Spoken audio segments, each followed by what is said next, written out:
Pag nag-Google kayo, how many Filipinos are living paycheck to paycheck? Ang lalabas ay 70 to 78% ng Filipinos are living paycheck to paycheck. 70 to 78%, we're talking about like 78 million Filipinos ang walang savings. Alam niyo yung nakakagulat kasi, hindi lahat ng taong nasa paycheck to paycheck lifestyle ay mahirap. Hindi ako mayaman. Okay? Hindi ako mayaman na tao. Pero yung last time na naranasan ko yung tinatawag na pecha de peligro was 5 years ago. Yung pag-alis sa paycheck to paycheck, hindi nyo kailangan maging mayaman or hindi nyo kailangan magkaroon ng maraming pera. Kailangan nyo lang ng intention. Living life with intention. Yan yung pag-uusapan natin for today. Paano tayo makakaalis sa paycheck to paycheck lifestyle? At pwede nyo tong gamiting video na to as a guide para sa 2026. Isa actually yun sa napakalaking misconception when it comes to money na gustong-gusto kong baguhin. Hindi lahat ng nasa paycheck to paycheck lifestyle ay mahirap. Malaking portion ng nasa paycheck to paycheck lifestyle ay nasa middle class. Mahirap makita or mahirap ma-pinpoint yung tao unless you know them personally. Pero kung sa surface level nyo lang titingnan, maraming tao may sasakyan, pero hirap na hirap silang bayaran yung sasakyan nila. Hindi naman nila i-disclose yung ganung bagay. Another misconception na nabanggit ko kanina, yung point of view natin pagdating sa pera. Let me explain this further. Nung nasa BPO industry ako, pag naka-iPhone ka lang sa BPO, people will label you as rich kid. You know, mayaman ka, naka-iPhone ka, you know, naka-iPhone Pro Max ka. Na hindi naman dapat doon na measure yung wealth ng isang tao. Same thing with car. If you have a car sa loob ng BPO, oy puta, big time yan eh. May kotse yan eh. So, yun yung misconception na gusto kong baguhin na hindi doon nakikita. Hindi nakikita yung wealth ng isang tao sa possession lang. Kadalasan, yung possession na yun or kagustuhan natin magmukhang mayaman, umihirap na tayo. Wala tayong savings, wala tayong emergency fund, we live paycheck to paycheck para lang magmukhang mapera. Yun nga yung kasabihan na na-realize ko 5 years ago na napakadaling magmukhang mayaman pero mahirap maging mayaman. I-explain ko sa inyo yung step-by-step process kung paano ako nakalis doon. At syempre, I hope magamit nyo rin tong mga strategy na to. Itong step-by-step process na to.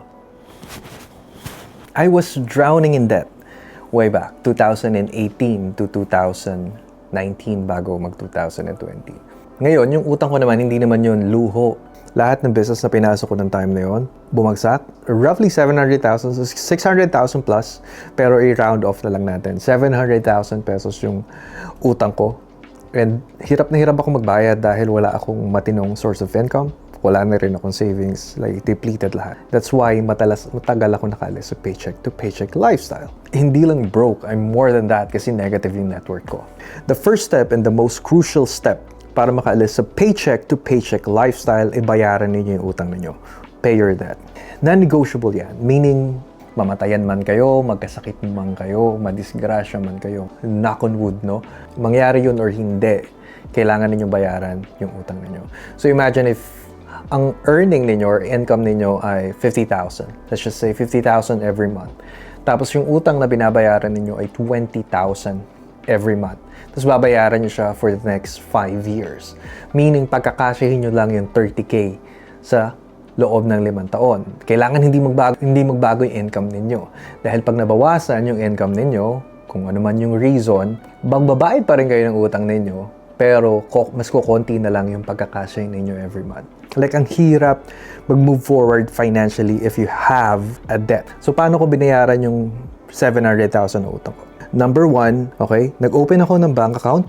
Tapos yung bank account na yun, may passbook siya pero tinago ko, hindi ko na alam kung nasaan. Wala rin siyang ATM, wala rin siyang mobile application. So para wala akong access doon sa pera, kung ano man yung pera na nilalagay ko doon.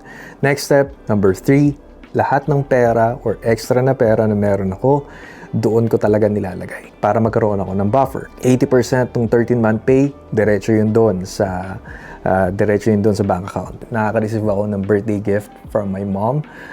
Pera, rekta rin yun doon sa bangko. So, ganun yung ginawa ko sa loob ng 2 taon hanggang sa nabayaran ko yung utang ko. Dahil nga wala na akong binabayaran na utang on a monthly basis, na wala yung pressure sa utak ko, and at the same time, mas nakapag-isip ako ng tama kung ano yung mga susunod kong dapat gawin. Kaya kung ako sa inyo, yun yung kailangan ninyong unahin sa 2026. At pangalawa, wag na kayong magdagdag ng utang pagka nabayaran yun siya. Kailangan nyo munang i-follow yung number 2. Number 2 is to change your lifestyle urgently, immediately. Kung baon na baon kayo sa utang, if you live paycheck to paycheck, kailangan ninyong magbago ng lifestyle. Period. Ako, nagkataon lang na na-discover ko yung minimalism nung time na yan. Minimalism put everything into perspective. Okay pala magkaroon ng simpleng buhay. Ang dami ko din talagang binago sa lifestyle ko nung time na yon. Dahil din yon sa ideology ng minimalism. Now, let's elaborate itong lifestyle ko. Bakit ang daming taong nai-stuck sa paycheck to paycheck lifestyles? Because of this reason. Nung dumating yung social media era, mas madali na sa atin makipagpataasan ng ihi sa ibang tao. Pakipagpayabangan. Makipagpayabangan sa tropa, Facebook friends, nagigipag-compete yung tao kung kanino-kanino na kailangan. Hindi, kung meron siya, dapat meron din ako. So kahit magkabaon-baon ka sa utang, okay lang. You have a new iPhone. Diba? Kahit, sige, okay lang yan. 5 years ko babayaran yung sasakyan na yan. Kahit mahirapan ako ng sobra, kahit hindi enough yung kinikita ko, gagawa ako ng paraan para lang magkaroon ng sasakyan. Basically, you're working for the car. Sa part ninyo, kailangan magkaroon ng realization na para saan ba? Para saan ba kayo gumagastos ng malaking halaga para i-keep up yung image na meron kayo sa social media? Is that really worth it? Yun na lang yung tanong ko sa inyo. So kayo nang bahala sumagot yan. Number 3, dalawang type ng savings na meron ako. I have emergency fund and then I have savings.